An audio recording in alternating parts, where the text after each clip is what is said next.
Hello students, आज का topic है अव्ययभाव समास। आज अव्ययभाव समास के बारे में पढ़ेंगे। इसके पहले हमने द्वंद्व समास पढ़ा, बहुव्रीहि समास पढ़ा, थोड़े छोटे थे वो समास। अभी अव्ययभाव समास थोड़ा सा एलैबोरेटेड है, बड़ा समास है और दो पार्ट में इसको बनाएंगे, फर्स्ट और सेकंड पार्ट में। इसमें सूत्र लिखे हुए हैं आपके सिलेबस में 6।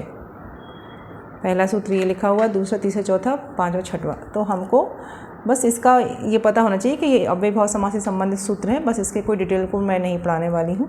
पहला वाला सूत्र ज़रूर डिटेल में इसीलिए है क्योंकि वो, देखिए पहले इसको मैं पढ़ के सुनाऊँ आपको। अव्ययम विभक्ति समीप समृद्धि व्यर्थ अर्थ भाव अत्यय संप्रति शब्द प्रादुर्भाव पश्चात यथा अनुपूर्व योगपद सादृश्य संपत्ति साकल्य अंतवचनेषु।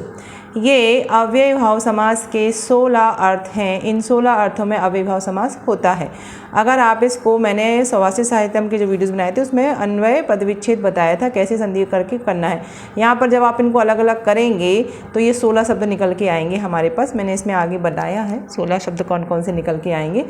उन 16 अर्थों में हमको अव्ययभाव समास को समझना है। देखिए, सबसे पहले तो यही समझते हैं कि अव्ययभाव समास क्या होता है। हम जानते हैं संक्षिप्तीकरण। अव्ययभाव मतलब कि अव्यय से युक्त जो समास है, जिन समास में अव्यय का प्रयोग किया गया है। तो हमने अव्यय भी आप लोगों को पढ़ा दिया कि अव्यय क्या होते हैं। अव्यय वो शब्द होते हैं जिनमें कोई परिवर्तन नहीं होता है, किसी भी फैक्टर का उनके ऊपर कोई प्रभाव नहीं पड़ता है। ना किसी लिंग के हिसाब से वो बदलते हैं, ना वचन के हिसाब से बदलते हैं, ना लकार, किसी का कोई प्रभाव नहीं पड़ता है उनके। वो जैसे हैं वो वैसे ही रहते हैं, निष्प्रभावी। तो जब समास में अव्यय जुड़ जाते हैं या विग्रह में जब अव्यय यूज होने लगते हैं तो वहाँ अव्ययभाव समास हो जाता है। उसके कुछ नियमों के तहत वो ऐसा होता है। लेकिन आइडेंटिफिकेशन इसी चीज़ से होता है अव्ययभाव समास का कि उसमें अव्यय होते हैं।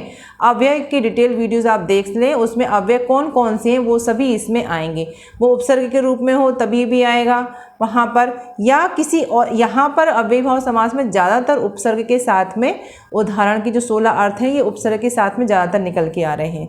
या फिर ऐसे शब्द हैं जिनका कोई जो जहाँ जुड़ जाते हैं उसमें परिवर्तन नहीं करते हैं। दूसरा, अव्ययभाव समास से बना हुआ शब्द भी अपने आप में अव्यय ही होता है। यदि किसी शब्द, किसी संज्ञा या सर्वनाम के साथ में अव्यय जुड़ गया है तो उसके बाद जो शब्द नया बनता है, अव्यय प्लस वो संज्ञा या सर्वनाम जुड़ने के बाद जो नया एक शब्द बना, वो भी अव्यय के जैसा बिहेव करता है। मतलब अव्यय में इतना पावर है कि वो स्वयं भी निष्प्रभावी होता है, किसी चीज़ पर उसका कोई प्रभाव नहीं पड़ता है। वो जैसे है वैसे ही उसको यूज़ करना है आपको।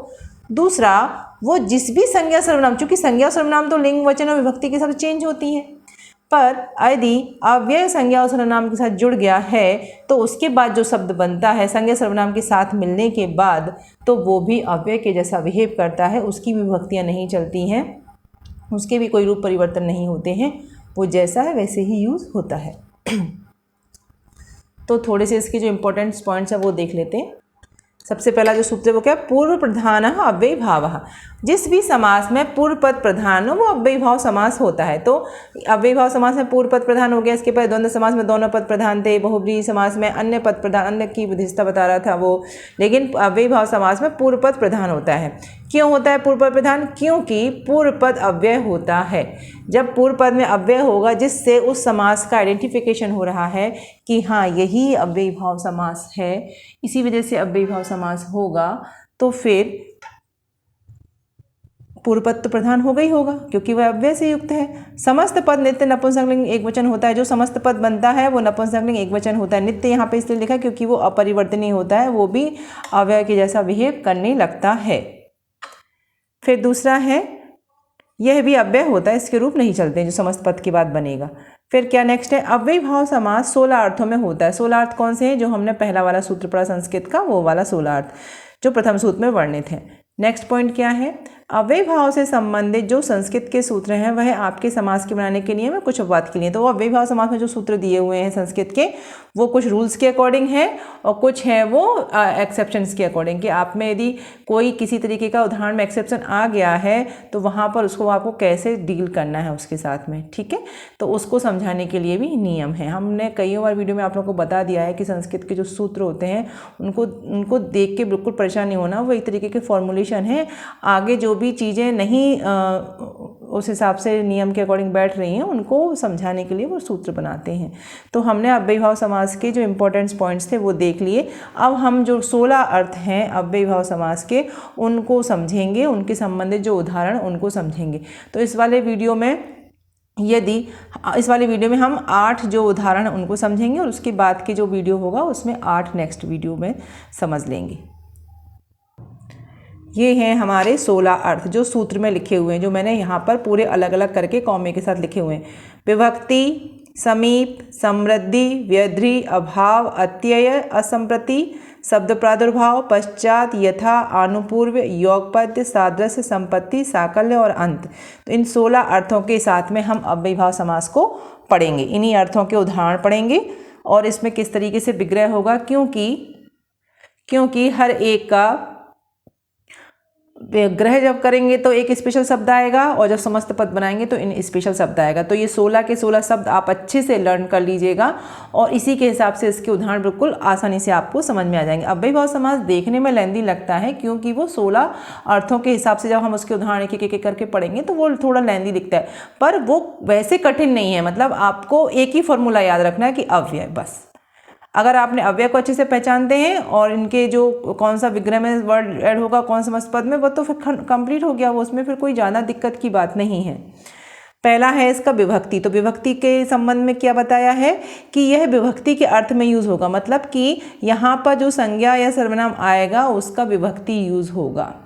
अब विभक्ति तो क्या है सभी में यूज़ होगी, फिर इसमें क्यों विभक्ति स्पेशली बताए हैं, क्योंकि इसमें सिर्फ और सिर्फ उसी शब्द के अर्थ के लिए ही विभक्ति बनाई है। मतलब कि जैसे अधिहरि लिखा हुआ है, समस्त पद में अधिहरि लिखा हुआ है, तो जब हमने इसको बनाया तो यहाँ पे क्या बना, हरऊ अधि बना। आदि धर्मम लिखा हुआ है, ये सब सप्तमी एक वचन में रूप बन रहे हैं। ये देखिए सारे के सारे एक जैसे सप्तमी एक वचन में रूप बन रहे हैं, लेकिन अन्य जगह पर भी ऐसा हो ऐसा कोई ज़रूरी नहीं है। यहाँ पर सभी में सप्तमी विभक्ति के और इसके बाद इति जुड़ रहा है। इति मतलब ऐसा, इति मतलब क्या होता है, ऐसा। तो ये सिर्फ विभक्तियों को बताने के लिए है, इसमें और कोई मीनिंग नहीं बताया जा रहा है, ठीक है। तो जब भी विभक्ति से संबंधित कोई भी उदाहरण अव्यय भाव समास में आएगा वहाँ पर समस्त पद में आगे अधि, और जब हम समास विग्रह करेंगे तो उसके पीछे इति जुड़ा रहेगा। ये देखिए मैंने यहाँ लिखा हुआ है। अधि क्या है, एक उपसर्ग है और उपसर्ग अव्यय के अंतर्गत आता है क्योंकि उपसर्ग में भी कोई परिवर्तन नहीं होता है। यदि अधि पहले आता है तो विग्रह में इति बाद में आएगा ही आएगा, ठीक है। तो ये बिल्कुल फिक्स है, वाइस वर्सा है कि यदि अधि आया है तो विग्रह में इति आना है, यदि विग्रह में इति आया है तो समस्त पद में अधि आना है, ठीक है। तो ये सारे उदाहरण उसी से संबंधित हैं। अधिहरि, अधिधर्मम, अधिवैकुंठम, अधिलतम, अधिगंगम। अब हम जब बनाएंगे तो गंगम का सप्तमी विभक्ति गंगायाम इति, लतायाम इति, वैकुंठे इति, धर्मे इति, हरऊ अधि, ठीक है। इस तरीके से इसके मीनिंग निकल के आएंगे। इसमें मैं अर्थ में ये जाएंगे, धर्म में, हरि में, वैकुंठ में, लता में, इस तरीके से, ठीक है। तो अब ये जैसे अध्यात्म है, एक उदाहरण ये भी है। तो अध्यात्म में भी अधि उपसर्ग लगा हुआ है तो आत्मानी इति, ये थोड़ा सा स्पेशल उदाहरण है। तो जो स्पेशल होते हैं उनको आप अच्छे से स्टार या कुछ हाईलाइट करके लिखिए। तो ये अध्यात्म में देखिए इस, क्योंकि अध्ययात्म यहाँ पे संधि लग गई है तो इसीलिए ये आधा धा के साथ में या जुड़ गया है ना। लेकिन उपसर्ग तो उसमें अधि ही जुड़ा हुआ है, और जब अधि उपसर्ग जुड़ा हुआ है तो हम जब इसका विग्रह करेंगे तो आत्मनम इति इसका रूप बनता है। नेक्स्ट जो है वो है दूसरे नंबर का सूत्र शब्द है, वो है समीप। समीप मतलब क्या होता है, नियर, पास में। उसको बताने के लिए कौन सा उपसर्ग होता है, उप। और उप जो उपसर्ग होता है वो क्या होता है, अव्यय होता है। और जहाँ पर भी उप उपसर्ग होगा उसमें जब हम समास विग्रह करेंगे तो क्योंकि समास में हमने परिभाषा में पढ़ा है कि समास का मतलब संक्षिप्तीकरण होता है, उसका अर्थ बदलना नहीं होता है। तो किसी भी विग्रह करते समय हमें अर्थ नहीं बदलना है, ये बात आपको दिमाग में रखनी है। अब समीप मतलब पास होता है, ठीक है। उसको दर्शाने के लिए एक उप प्रत्यय उपसर्ग होता है। उप का मतलब भी जहाँ जिस शब्द में उप लगा हुआ होता है उसका मतलब होता है नियर, पास, उपस्थित बोलते हैं ना, उपस्थित, पास में बैठा है, उपस्थित, है ना। तो इसीलिए अब जब हम विग्रह करेंगे तो उप तो हट जाएगा, क्योंकि वो तो समस्त पद के साथ जुड़ा हुआ है। अब जब हम उस उप को हटाएंगे तो उसका मीनिंग बताने के लिए तो हमें एक शब्द जोड़ना ही पड़ेगा ना। अव्ययीभाव समास में यही हो रहा है, एक उपसर्ग समस्त पद में जुड़ जाता है और विग्रह करते समय में एक दूसरा अर्थ उसी से उसको बताने के लिए एक अर्थ एक्स्ट्रा शब्द के साथ जुड़ जाता है, जैसे समीपम। ठीक है, ये वाला जो समीप था, उप और समीप, ये दो चीज़ें हैं, ऐसे एकदम पेयर के रूप में आप याद कर लो। विभक्ति में क्या है, विभक्ति में दोनों अलग शब्द, हरि और इति, बस ये ही एक ऐसा शब्द है जिसमें कि इसके समस्त पद और विग्रह के जो शब्द हैं वो इससे आइडेंटिफाई नहीं हो रहे हैं विभक्ति वाले से, बाकी सभी के आइडेंटिफाई होंगे। जैसे समीप लिखा है तो इसका उपसर्ग है उप, उप समीप, समीप उप, उप जो है समस्त पद में आएगा और समीप जो है विग्रह में आएगा। तो क्या होगा, उपगंगम, गंगायाम, गंगाया समीप, गंगा के पास, उपगुरु, गुरु समीप, इसमें षष्ठी विभक्ति लगती है समीप में, क्योंकि जब आप किसी के साथ रिलेशन बता रहे हो ना, नियर बता रहे हो, पोजीशन बता रहे हो, तो वहाँ पर षष्ठी विभक्ति लगती है। तो यहाँ पे कारक आपको आना चाहिए, है ना। उपगंगम गंगाया समीपम, उपगुरु गुरो समीपम, उपवनम वनस्य समीपम, और उपनगरम नगर से समीपम, उपग्रहम ग्रह से समीपम। तो इस तरीके से षष्ठी विभक्ति के साथ में उपकृष्णम कृष्ण समीपम हम ये वाले रूप आराम से बना सकते हैं समीप के साथ में। बहुत इजी है, बस आपको इतना दिमाग में रखना है कि यदि कोई जो भी उपसर्ग जुड़ा हुआ है वो उस अर्थ को बताने में सक्षम हो जिस अर्थ में, जो अर्थ 16 अर्थों में अव्ययीभाव समास का लिखा हुआ है। बस ये आइडेंटिफाई करना है आपको, उपसर्ग आइडेंटिफाई करने हैं, क्योंकि उपसर्ग अव्यय होते हैं। नेक्स्ट 3rd नंबर का है समृद्धि। समृद्धि मतलब क्या होता है, बढ़ना, पॉजिटिव ग्रोथ की तरफ, है ना। समृद्धि मतलब बढ़ना। तो समृद्धि को बताने के लिए जो उपसर्ग है वो क्या है, सु उपसर्ग। सु मतलब होता है बढ़ना, है ना, वो भी अव्यय हो गया। तो विग्रह में जब हम करेंगे तो समृद्धि लगेगा और जब एक वचन समस्त पद बनाएंगे तो सु लगेगा। तो क्या उदाहरण है, सुभारत। तो जब हम इसका विग्रह करेंगे तो क्या बनेंगे, भारतानाम समृद्धि, सुछत्रम, छत्राणाम समृद्धि, सुमद्रम, मद्राणाम समृद्धि। ठीक है, भारतानाम, छत्राणाम, ये बहुवचन का रूप बनेगा। अब आपको ये समझना कि वृद्धि होगी तो किस, समृद्धि होगी, बढ़ना होगा तो किस तरीके से चलेगा। सुछत्रम, क्षत्रियों की वृद्धि, भारतीयों की वृद्धि, मद्रासियों की वृद्धि। तो इस तरीके से तो ये बहुवचन का रूप बनेगा कि नहीं बनेगा, भारतानाम, छत्राणाम, मद्राणाम। ये वचन आपको जरूर ध्यान रखना है, हर एक जगह पर समास में वचन ध्यान रखना बहुत ज़रूरी है कि हम जब कोई समस्त पद से समस्त विग्रह बनाएंगे, विभक्ति बनाएंगे, तो हमें ये पता होना चाहिए कि एक वचन आएगा कि द्विवचन आएगा, बहुवचन आएगा। हमने इसके पहले भी बहुब्री में भी आपको समझाया था, द्वंद्व में भी समझाया था, हर एक समास में मैं समझाऊंगी, बताऊंगी, आपको समझना ही है इस चीज़ के लिए। इसमें आप गलती करना नहीं करिए, नहीं तो पूरे कितना भी अच्छा आपने समास पढ़ा हो बेकार, गलत हो जाएगा वो। ठीक है, तो सु मतलब समृद्धि से है। तो जब हमने सु उपसर्ग लगा के यहाँ पे बनाया शब्द तो समस्त पद बन गया, और वही हमने फिर जब विग्रह करेंगे तो ये समृद्धि के साथ में चेंज हो जाएगा। अब है व्यधि। वृद्धि मतलब होता है घटना, अपोजिट, जस्ट बढ़ना और घटना। तो इसका जो उपसर्ग है वो क्या है, दुर। दुर जो है वो उपसर्ग जहाँ पे भी लग जाता है तो उसका मतलब हो जाता है घटना। अव्यय का रूप में भी है, और विग्रह जब हम करेंगे तो व्यध्री लगेगा। तो क्या बोले हैं, दुर्यवनम यवानाम व्यध्री, दुशकम शकानाम व्यध्री, दुर्हूणम हुणानाम वृद्धि। जो हूण, शक और यवन लोगों ने हमारे देश पर आक्रमण किया था, तब जब उनके नाश हुआ, उनका घटना हुआ, तो उस शब्द को बताने के लिए कैसे बताएंगे, दुर्यवनम, यवनों की जो वृद्धि थी, पहले यवन लोग थे फिर वो कम हो गए, तो यवनों का कम होना, सकानाम कम होना, हुणानाम कम होना। तो ये जो है ये बहुवचन का रूप ही आएगा, क्योंकि एक व्यक्ति की बात नहीं हो रही, बहुत सारे लोगों की बात हो रही है ना, घटना और बढ़ना यहाँ पर, इसलिए ये बहुवचन के रूप में रहेगा और दुर उपसर्ग के साथ में रहेगा। व्यध्री जो शब्द है वो विग्रह में साथ में लगेगा। तो जब व्यध्री लग गया तब भी उसका मतलब वही निकलेगा जो दुर का मतलब उपसर्ग के रूप में निकल रहा है। उम्मीद कर रही हूँ कि मैं जैसे समझा रही हूँ आप लोगों को समझ में आ रहा होगा। मैंने बहुत इजी तरीके से इसको लिख दिया है कि आप लोगों को उसको समझने में ज़्यादा दिक्कत ना हो कि भाई कौन सा प्रश्न, जो 16 अर्थ है उसमें से कौन सा आपको उपसर्ग आइडेंटिफाई करना है और उसमें कौन सा विग्रह करते समय में शब्द आएगा। अभाव, अभाव मतलब क्या होता है, एब्सेंस, नहीं होना किसी भी चीज़ का। तो उसके लिए जो उपसर्ग है वो क्या है, निर। निर उपसर्ग को हम बताते हैं अभाव के रूप में। हमने उपसर्ग के समय में भी आपको हर एक उपसर्ग का मीनिंग इसलिए बताया था, मैंने उस समय बोला था आपको कि ये मीनिंग आप जरूर याद करिएगा उपसर्ग की। कई लोग बच्चे नहीं करते हैं याद, उससे हमें यही फ़ायदा होता है कि हम समास पढ़ेंगे अब तो आपको काम में आ जाएंगे। आप जब ट्रांसलेशन करेंगे, वाच्य परिवर्तन सीखेंगे, तब उसमें बहुत अच्छे से काम में आएंगे। ठीक है, तो अब हम जब विग्रह करेंगे तो क्या जोड़ देंगे? अभाव। और जब समस्त पद बनाएंगे तो क्या जोड़ देंगे? निर। जैसे क्या है? निर्जनम, तो जनानाम अभाव। अब ये जो निर्जनम है ये बहुब्रीहि समास में भी इसका उदाहरण बन सकता है, लेकिन अगर हमने बहुब्रीहि समास का बनाएंगे तो वहाँ पर बनेगा यत संज्ञा के साथ में बनेगा। ठीक है, लेकिन जब हम यहाँ बनाएंगे तो सिर्फ अभाव के साथ में बनेगा। तो जनानाम अभावः, निर्दोषम दोषस्य अभावः, यहाँ पर षष्ठी विभक्ति लग रही है जहाँ पर, वहाँ षष्ठी विभक्ति का यूज होगा। निष्फलम फलानाम अभावः, निष्क्रियणम क्रियाणाम अभावः। ठीक है, दोषस्य दोष का अभाव, भय का अभाव, लोगों का अभाव। ये जो है ये जो बहुवचन का रूप है, निर्जनम लोगों का अभाव, लेकिन निर्दोषम दोषस्य अभाव, ये एक की बात हो रही है, एक वचन की बात हो रही है, यहाँ पे एक दोष की बात हो रही है। ठीक है, तो इस तरीके से हमको बहुवचन और एक वचन का समझना है मीनिंग कि कहाँ पर एक वचन आएगा, कहाँ पर बहुवचन आएगा। ठीक है, निष्क्रियम क्रियाणाम अभावः, तो आप समझ गए होंगे कि यहाँ पे देखिए निर, अब ये जो निर है इसमें हलंत लगा हुआ है, तो ये वाले इस अव्ययभाव समास को मैं आपको ज़रूर ये एडवाइस करूँगी कि आप अव्ययभाव समास पढ़ने से पहले उपसर्ग और अव्यय इन दोनों के वीडियो बहुत अच्छे से देखें, उसके बाद अव्ययभाव समास को पढ़ें, तब आपको ज़्यादा अच्छे समझ में आएगा। फिर नेक्स्ट जो शब्द है वो क्या है? 6 नंबर का हमारा वो है अत्यय। अत्यय मतलब क्या होता है? नाश होना, खत्म होना। तो इसके लिए कौन सा उपसर्ग है? अति उपसर्ग। कौन सा उपसर्ग लगता है? अति।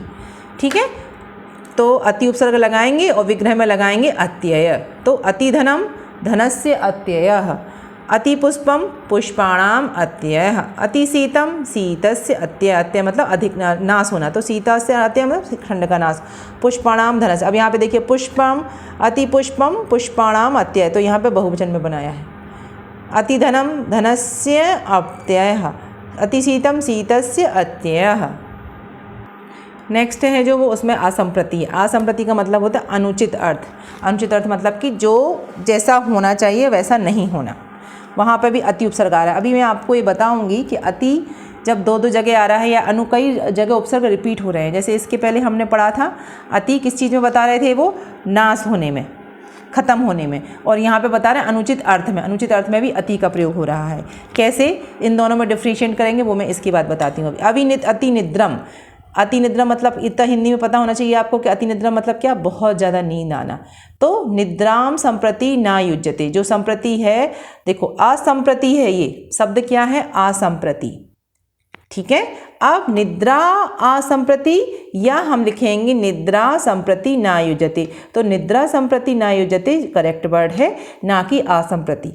जब हम देखिए अगर आपने ऐसा लिखा निद्रा असंप्रति, कई आचार्य लोग इसको सही मानते हैं, पर आचार्य जो पाणिनि जी हैं उन्होंने इसको सही नहीं माना। उन्होंने कहा है संप्रति न उज्जते ही ठीक है। अतिरोदनम रोदनम संप्रति न उज्जते, अति वैरम वैरम संप्रति न उज्जते। अब क्या बताया जा रहा है यहाँ पे? वो वाला अति और इस वाले अति में फ़र्क क्या है? ये वाला फ़र्क आप इन समस्त पद के आधार पर ही समझ सकते हैं। मैं आपको भी समझाती हूँ यहाँ पर। ये देखिए हमने यहाँ पर ये दोनों शब्द लिखे अति निद्रम अति धनम। ये दोनों उदाहरण अति के साथ में हैं, पर इनके जो विग्रह हैं वो अलग अलग हैं। क्यों हैं? दोनों के अर्थ में अति धनम और अति निद्रम। अति का यहाँ पर मतलब जो है नाश करने में ले रहे हैं, तो धन का ही नाश होगा ना।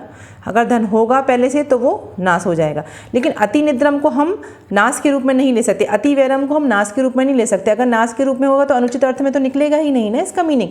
यहाँ पर जो मीनिंग है वो अनुचित अर्थ में। अभी हम मान के चलें कि हमने इसको वाइस वर्सा बना दिया विग्रह में। वैसे तो विग्रह इसका क्या बनना चाहिए? अति धनम में क्या बनना चाहिए? धनम अत्यय। धनम अत्यय मतलब धन का नाश हो गया। ठीक है, हम ऐसा बनाएंगे। शीतम अत्यय हो गया। लेकिन अति निद्रम हम बनाएंगे तो अगर हम बनाएंगे निद्रम अत्यय तो निद्रा का नाश हो गया। लेकिन हमने बनाया निद्राम संप्रति न उज्जते, तो ये ज़्यादा एप्रोप्रिएट हो, क्योंकि नींद का बहुत ज़्यादा होना अनुचित अर्थ में है। नींद बहुत ज़्यादा आना ठीक नहीं है, बहुत ज़्यादा सोना ठीक नहीं है। वैरम बहुत ज़्यादा शत्रुता ठीक नहीं है, अनुचित है वो करना। तो इसीलिए वैरम संप्रति न। अब आप हम ऐसे लिखें कि वैरम अत्यय, शत्रुता खत्म हो गई है, तो क्या ये सही होगा बनाना। देखिए जस्टिफिकेशन बहुत ज़रूरी होता है कि आप किसी चीज़ को जब विग्रह कर रहे हैं या कुछ तो उसका प्रॉपर मीनिंग निकल के आना चाहिए। ऐसा नहीं होगा अगर जैसे आपने अति निद्रम का निद्रायमत्य बना दिया, निद्रामत्य बनाया यदि, तो हो सकता है वो सही भी कई जगह उसको सही मान लिया जाए, लेकिन अकॉर्डिंग टू व्याकरण वो बिल्कुल सही नहीं होता है। क्यों नहीं होता है? क्योंकि हम जब मीनिंग बता रहे हैं आपको, असंप्रति मतलब क्या होता है? अनुचित अर्थ, और अत्यय मतलब क्या होता है? नाश होना। तो जब हमें अर्थ बता के ही बढ़ाया जा रहा है तो उसी अर्थ के हिसाब से हमको समास, समस्त पद और समास विग्रह करना चाहिए। अगर हम उस अर्थ को प्रयोग नहीं करेंगे तो फिर तो अर्थ का अनर्थ आराम से हो जाएगा, कोई दिक्कत नहीं। अब जैसे शीतम है, अति शीतम, अब हम इसको लिखें शीतम संप्रति न उच्यते, और हम लिखें शीतमत्य, ठंड खत्म हो गई, ठंड शांत हो गई।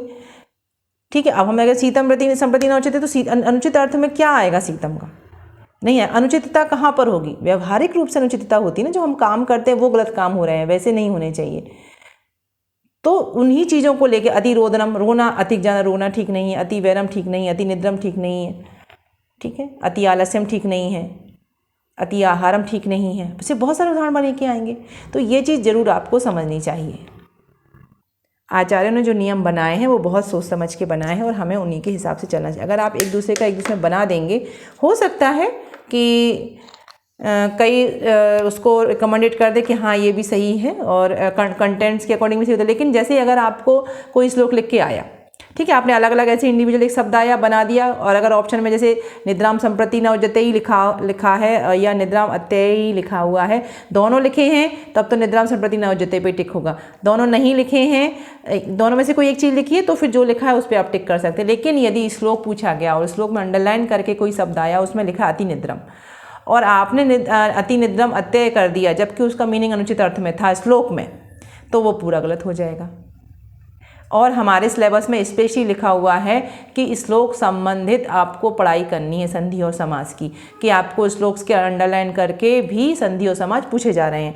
तो आपको यदि वो मीनिंग नहीं पता होगा कि श्लोक में क्या लिखा हुआ है और संधि समास विग्रह करते समय कब हमें असंप्रति का यूज़ करना है और कब हमें अत्यय का यूज़ करना है, तो गलत हो जाएगा ना।